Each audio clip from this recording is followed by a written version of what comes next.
you, I shared with some of you a brief snippet of my friend, Linda Kean Fallis, and her husband Jeff are here. I hope you got a chance to talk with them this morning, or do before they depart today after the service. Come on up, Linda. If you could put your hands together, yeah. Good morning, everybody. I want to thank you all for the opportunity to let me come here and share my story. Before I get started, I want to say there's a song that's playing on the Christian radio right now by Matthew West. And if I were a good singer, I'd sing it for you, but I'm not. So I'll just say a few of the words because it expresses what I'm trying to get across here. And the song goes, my story, your glory, my pain, your purpose, my mess, your message, one life, one reason to praise you, Jesus. I messed up the words, but you get the gist of it. And so my testimony, which I want to give today, I'm giving to glorify God. And I hope that that is what you take away from this today. But my testimony starts like many, many testimonies that I've heard from a lot of different people who attend church now. And that is, they say, I was raised in church. And I was. My mother was a very good Christian when I was born. She taught me to love Jesus from the time I was a little kid. And so I can't remember a time in my life when I didn't believe that Jesus loved me. And I thank my mother for that. But like all teenagers, when we get a little older, we start to think we know better than everybody. And well, the first thing I did was I talked my parents into letting me get married when I was only 17. And I went to Italy with my husband, and that's my husband over there now. The story's much more involved than that, though. So we went to Italy, and God put people in my life. When we were in Italy, there was a couple that lived, our neighbors, they were Christians, and so I made friends with them, and I went to church with them. Jeff, my husband, strayed. He went like crazy and started drinking and doing all kinds of stuff, and he didn't go to church with me. And then we got stationed in Jacksonville, Florida. When we moved there was a Christian neighbor next door there. And I made friends with them, and I went to church with them. So God put people in my life to try to help me to stay in my Christian faith. I actually gave my heart to the Lord when I was 14, even though I think I was very Christian-like my whole life, but that's when I really understood what the sacrifice Jesus made when he died on the cross for us, and that's when I accepted him into my heart and truly believed in my salvation. But when we got back to Jacksonville in the States, I strayed because Jeff was gone, I was lonely, Our marriage broke up. I felt like what I'd done could never be forgiven, and I took off and moved to California. Jeff and I lost contact, and then we divorced a few years later, and I married somebody else who I thought was going to be a good match for me. When he said all the right things, he was good to me in the beginning, but soon after we were married, the trouble began. He was very verbally abusive to me, and he told me I was worthless and no good, and he also built me up. So he was like, he'd tear me down and build me up, tear me down and build me up. And as life progressed, I became an attorney, I became a professional, but I was living in this marriage with a man who, he didn't work. All he did was spend my money and buy tons of stupid stuff. And I was ashamed, and I didn't want a second marriage to break up. And so I stayed in this marriage for years, actually 34 years. And his behaviors and his treatment of me gradually became worse. So over time, it progressed from this just telling me I was no good and worthless all the time and putting me down to he finally, when I was in 2017, he became physically abusive. And that's when I said, okay, I've had enough. I prayed about it. I actually prayed to God. I said, God, I know that we're not supposed to leave our marriages, and I don't know what to do, but I can't live like this. He's killing me. He wouldn't let me sleep. He'd keep me up all night, and I'd have to go to court, and I'd be so tired I could barely keep my eyes open. And so I prayed about it, and God pretty clearly told me that he didn't expect anybody to live in an abusive marriage. And so I made the decision to leave. I got a restraining order against him, and I separated. And somehow or another, God brought Jeff back into my life. And he had been going to church. He became a Christian again, was going to church. And so I proceeded to divorce my ex-husband. He fought me on the divorce. He had it in his head that I should support him for the rest of his life. Even though he was perfectly capable of working himself, he just didn't. And our divorce was final in October of 2019. We had our hearing on the 2nd of October, and the judge awarded me everything that I wanted, and he gave Jim absolutely nothing that he wanted, and he was very angry about that, very bitter about that. And then he turned around and tried to buy a $1,100 iPhone on my phone account, and so I filed charges against him for identity theft. And when our divorce was final, Jeff and I got married in October, like days after we got our final decree, we got married. So we got married on October 19th. And then I had filed those charges against him. And I think those three things, that losing the divorce, me marrying Jeff, and then getting the charges against him, it sent him over the edge. So on Monday morning, November 25th, at 10 o'clock in the morning, I called Jeff. I was on my way back to the house to have lunch with him, and I talked to him on the phone, and I said, I'll be home in a few minutes, and I ended the call with him, and I was driving, and all of a sudden, it felt like I got punched in the side as hard as someone could punch.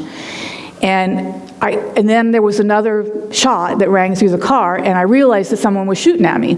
When the bullet hit me in the side, it hit my rib, and the bullet shattered, and it sprayed through my insides, and one of the pieces lodged in my spine. And when that happened, it paralyzed me from the waist down, but my legs went stiff, and so my foot slammed down on the accelerator all the way to the floor. And I couldn't get my foot to move. And so the car was going as fast as it could go down this road, and Jim was chasing me in his car that he'd rented and shooting at me all the way. And I was panicking. I was like, I don't know what to do. The car is going so fast, and I was trying to drive it and steer it, and I was just absolutely terrified. I'm like, I don't know what to do. I was driving down there. I was trying to hit myself in the leg, trying to knock my foot off the accelerator, and it wouldn't come off. And finally, there was this particular moment where I knew I had to ask for help. And I just prayed. My prayer was, God, please help me. And instantly, I became calm, and I could think rationally. And right after that, a bullet came through the car, and it ricocheted around inside the car and hit me in the knee, and it knocked my foot off the accelerator when it hit me. And the bullet just hit me enough to pierce the skin, but it didn't break the bone or do anything like that. It was just enough of an impact to knock my leg off of the accelerator. But then the car was coasting and going slower and slower and slower, and he's still shooting at me. And I'm thinking, he's going to shoot until he knows I'm dead. And the car was going slower and slower, and there was one part where the road kind of curves this way, and he was sitting at that curve, and he had the gun hanging out the window of the driver's side of the car. And I knew if I went past him that he was going to have a good aim and hit and shoot me right in the head. So I took my car and I drove it into the median, which was kind of a little dip, but it still had enough momentum that it went through and up onto the other side, and I was headed back towards town.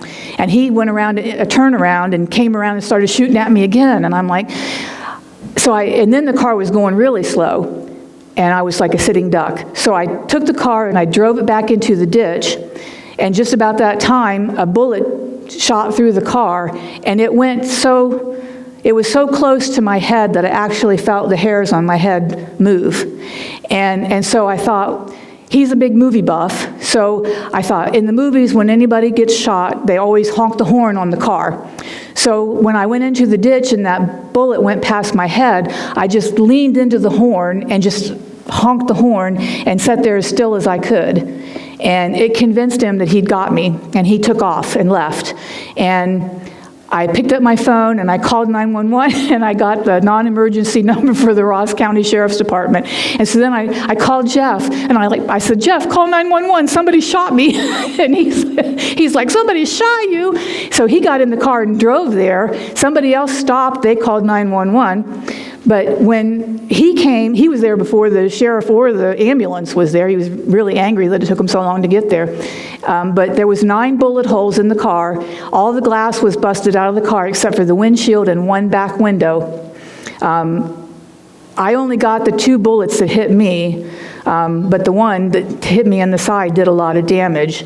It went through my intestines, it hit my kidney, and then of course there was the one fragment that was lodged in my spine. So they took me to the hospital there in Chillicothe. They did an assessment of me, and they said I needed to go to the trauma unit at Grant Hospital in Columbus. So they life-flighted me from Adena to Grant. And Jeff drove up there to meet me, and he called our pastor and told him what happened, and they got on the prayer line, and that I went into surgery Monday night. And there was about 30 people from the church that came to the hospital in Columbus, which is about 45 miles away from where we live. And the church actually opened the doors of the church that night when I was having surgery. And the people came there to pray for me. And I had to have 2 surgeries. I had to have a surgery on the front where they took the bullets out and they fixed my kidney and my intestines. They took out 1.5 feet of my colon and put some mesh in my kidney to repair it where it was damaged. And then the next day, I had to have the surgery on my back. And they took the bullet out and they had to fuse my spine together from T12 to L3 and then put metal bars in there to hold it in place until the bone fused. And when I was in between those 2 surgeries, and they had me hooked up to, pain pumps and things like that. And I remember when I would come to consciousness just a little bit, and then I would kind of float. And I knew that I was floating on the prayers of the people who were praying for me. They were keeping me afloat. Every time I tried to sink down, those prayers lifted me back up. And I felt so loved by God at that moment because I knew that He was the one. He was using the people of my church to pray for me, to heal me of the injuries that I had. Now, when I left the hospital, when I woke up, this leg was mostly numb. This one was almost numb. But I could wiggle my toes, so that was a good sign that the nerves would probably heal. They were just traumatized. But when I left the hospital, I only missed 1 Sunday of church. I went to the hospital on Monday. I missed that next Sunday. I got out of the hospital that Saturday, and I went to church that next Sunday. And I had to walk with a walker because I couldn't walk. And they sent a physical therapist to my house, and he worked with me, and within a very short time, I made a full recovery. And I was back at work in January, and I was fully recovered by that spring. The only thing I have left is I have some residual numbness in my toes on this foot, and that's the only thing that I have as far as of any left over from that injury. And I have no doubt in my mind that God saved me from that. I think it would have been surely death if God hadn't have intervened. And I thank Him so much every day. Every day I thank Him that I have this life. I've been restored to my first marriage, which was a godly marriage, and now I have a godly marriage again. My life is full and complete. And He restored my life I'm in a place now where I probably would have been if I hadn't made all those mistakes and done all those things wrong and got myself into that situation. God gave me back what I threw away, and I can't thank Him enough for that. I mean, Jeff is a wonderful man, and I'm very happy now, and I'm very blessed, and I can't praise Jesus enough for what He's done for me. And that's my testimony. And if you have questions, I'm surely happy to answer them.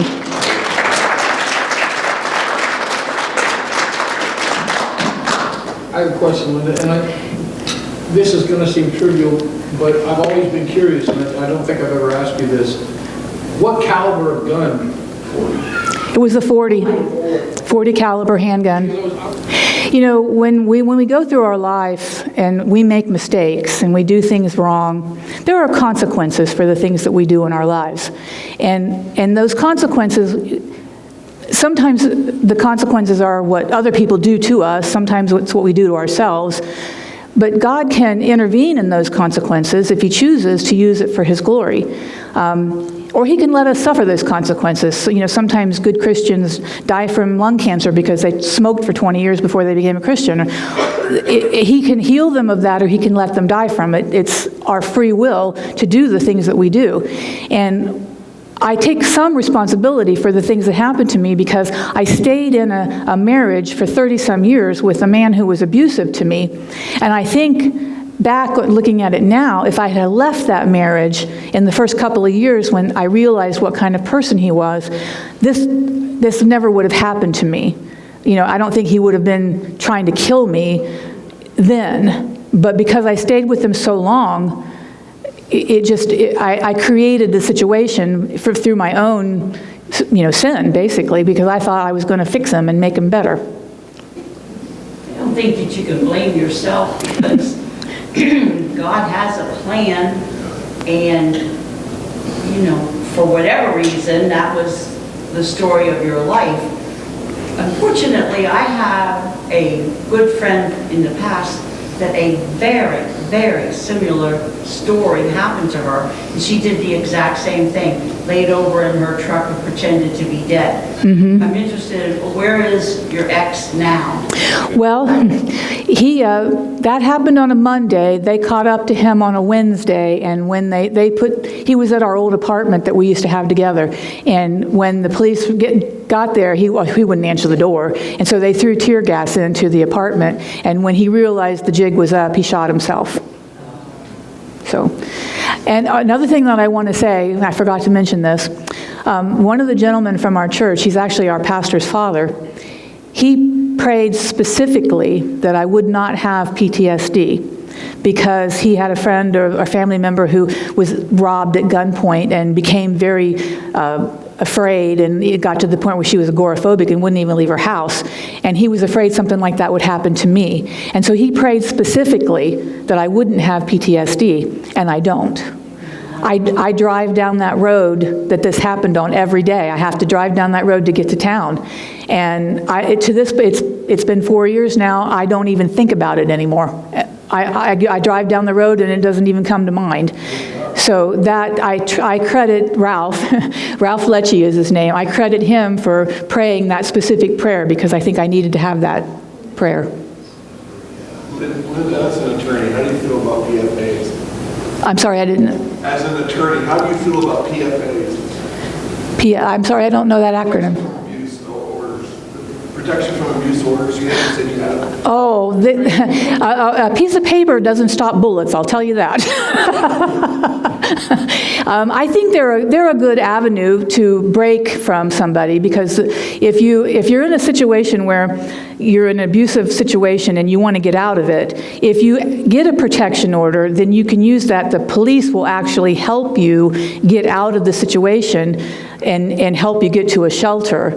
But I've known lots of stories where people who got those protection orders and then ended up getting shot or getting killed, because it doesn't really do anything. It just helps you break from the person. That's my opinion of those. We call them something different in Ohio, so that's why I didn't know the acronym. Did you suspect that because I remember I had that delivery for him that he kept avoiding. Uh-huh. And I don't think I've ever asked you this either. I know you probably didn't have any idea something so heinous would happen, but did you think he would try something nasty? Our marriage had gotten so bad that by the end, he was very mentally unstable, and he was the kind of person who held on to anger for anything that anybody ever did that wronged him. He kept that anger, and it would boil over. And so he started a list of people he had intentions of killing. And he kept it, it was a mental list, because he said only stupid people write their list down. He kept it in his mind, and he would say it. It was like a mantra to him. He would say the names. And I asked him one time if I was on the list, and he said yes. Wow. So, and I was afraid of him. I believed that I would die at his hands. I really did. How did you let God help you rewrite those things? Could you repeat that because we couldn't hear? She's asking, with all the emotional and verbal abuse that I suffered over the years, how have I been able to let God help me overcome that? And I can tell you this, I have a strong personality. And even though he beat me down, he never, ever defeated me. And that's just my personality. I've got a high opinion of myself. I'm sorry. So maybe I needed to be beat down a little bit, I don't know. But it didn't, the words come back occasionally. You don't escape them completely. I know when there's a song, I'm sure you've heard it, it's from Zach Williams, where he says, "Fear is a liar." And when I first heard that song, I was like, you could put Jim. Everywhere there's fear, say Jim. And that, because that's the kind of things he did to me. I mean, he told me I was no good. He told me I wasn't beautiful. He told me nobody would ever want me. He told me that I couldn't do anything right, that I was never good enough for him. And so I think when we first broke up, he kept trying to text me and try to get back together and stuff. And when I started seeing Jeff and going to church, he's like, well, what does Jesus think of you, seeing somebody when you're still married to me? And I said, Jesus told me I didn't have to listen to the devil's mouthpiece anymore. So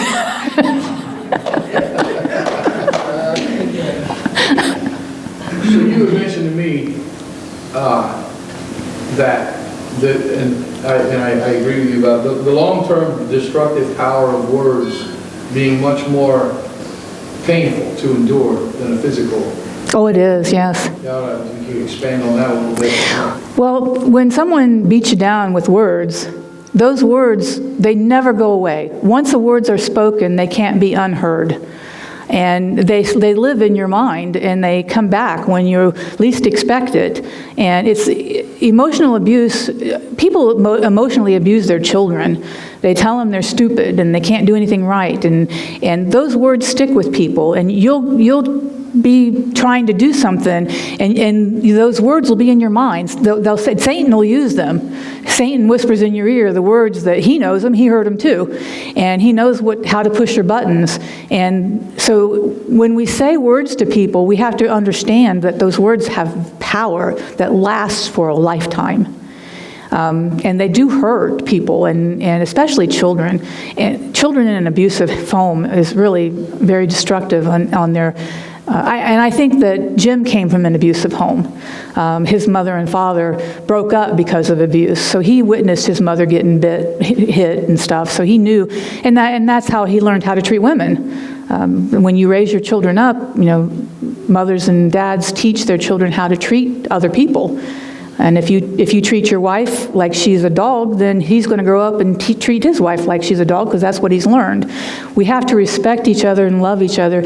And when we have marriages, they need to be godly marriages where we follow what Jesus said. What's taught in the Bible is men are supposed to love their wives the way Jesus loves the church.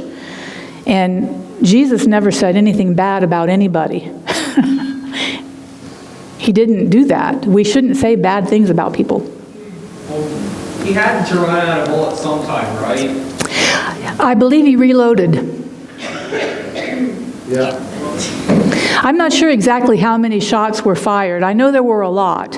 Like I said, they found 9 bullet holes in the car, and then there was all the glass busted out. And I'm sure that it probably felt like it lasted a lifetime for you as that was happening. But in all actuality, it probably was a very quick period of time. But there were no other cars just happened to be on the road at the time all this is going on to see what was happening. That's true. There was no other cars. Was it an area that normally didn't have traffic? Country. It's a road that, I mean, there's times when you drive it and there's no other cars. It's out of town. So it's not in town. Do you think he planned it that way? To follow you? He had been stalking me, yes. There was evidence of that. He had been renting cars, because of course I would recognize his car. He had been renting cars and stalking us. So he knew where I was, when I was going, what I was doing. He followed me around. And he did things like, he dinged my car, put a dent in the car. He put a dent in Jeff's car, just stuff like that. And we knew it was him, but we couldn't prove it. What took them 2 days to figure out who it was? Well, they asked us who it would have been, and of course everybody said her ex-husband. I didn't name him because I didn't actually see who was shooting. I suspected it was him, but I didn't really see him. But they took that long to find him. He was hiding. So I thought he was at his mom's when they showed up, but he wasn't. No, he had been living at his mother's, but he was not there. They went there first to look for him. That's when they discovered that the car that he was driving, he had rented it from a car dealer there in Grove City where his mother lived. And he didn't leave a note or anything? No, he was not the type to leave a note. He threatened to kill himself a lot. And I never thought he would kill himself. I was really surprised that he did. Was he ever Christian? There was a time when we started going to church at a little church where my sister played the piano. And he went to church with me, and he said that he was saved, and he said he wanted to be a preacher. But there was no change in his life. And he did things right after that. He did something that got him sent to prison for 18 months.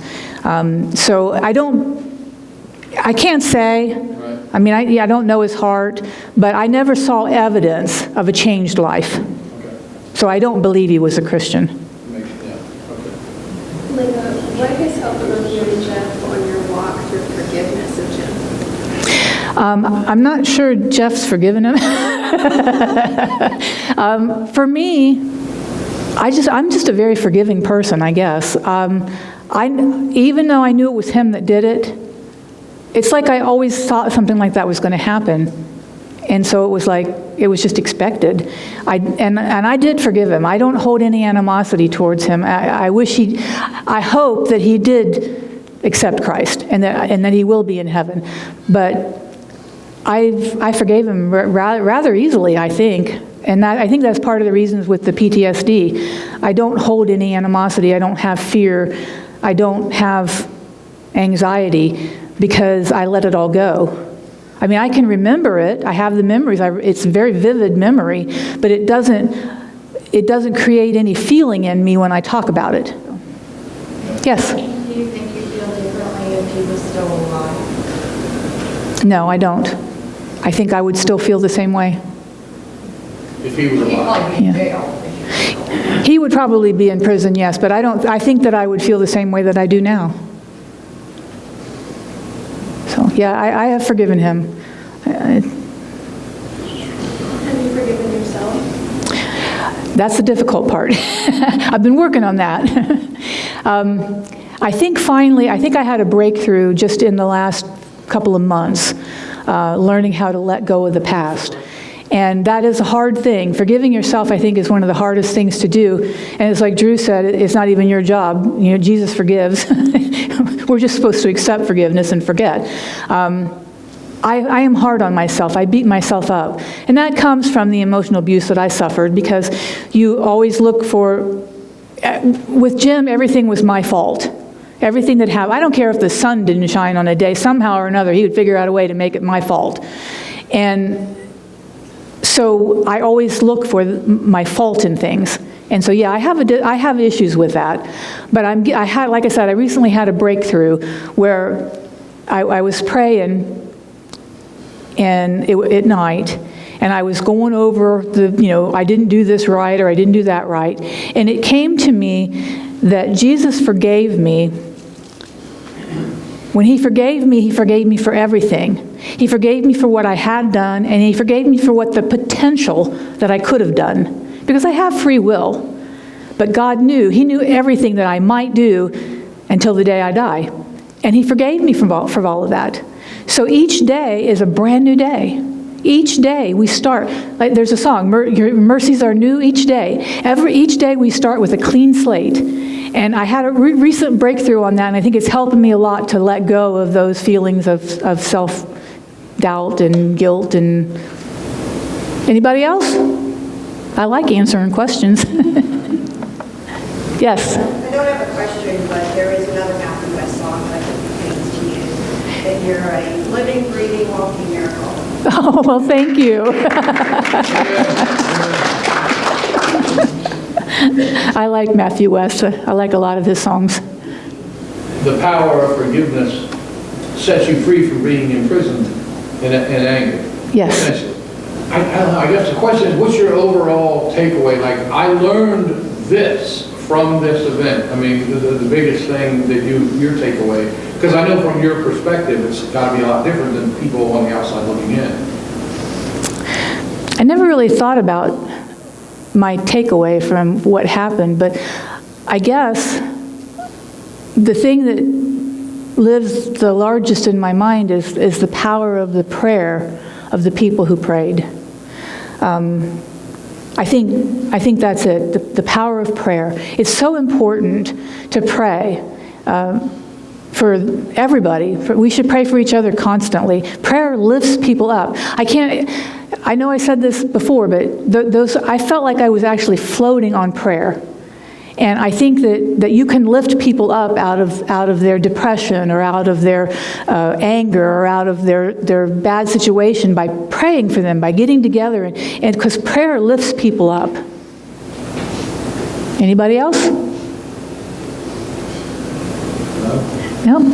Well, I certainly enjoyed the opportunity to come here and share my testimony. I hope it touched some of your hearts, and I hope that if you know of anybody who's living in an abusive marriage or relationship, let them know that word abuse, emotional abuse, escalates.